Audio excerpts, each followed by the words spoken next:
Molitva svetom Vasiliju Ostroškom.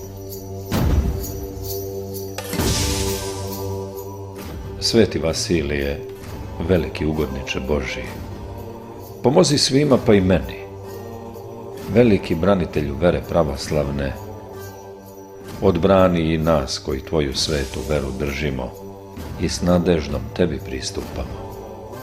Veliki arhijereju Božji, pomoli se Bogu Svedržitelju za sve ljude tvoje, pa na posletku i za mene nedostojnog i posljednjeg. Prdoški viteže i ostroški podvižniče, spasavaj nas od beda vidovnih i nevidovnih.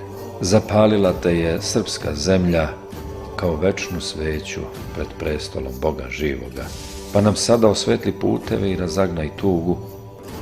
Molitvama i suzama zagrevao si hladnu pešteru ostrošku, pa zagrej sada Božjim duhom i srca naša, da se spasemo i proslavimo Boga Svevišnjega i tebe, sveca Božjeg. Sa svih strana sveta priticali su ćivotu tvome bolni, nevoljni, i ti si im pomagao. Demone odgonio, veze đavolje raskidao i zdravlje duševno i telesno ljudima darivao.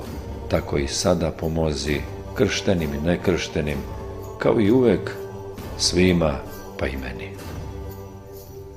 Izmiritelj si bio zavađene braće, izmiri i sada sve zavađene, zbrati mi razbraćene, oveseli tužne, ukroti samovoljne, isceli bolne. Sveti Vasilije čudotvorče i oče naš duhovni, čuj i usliši čeda tvoja duhovna u Hristu Isusu Gospodu našem. Amin.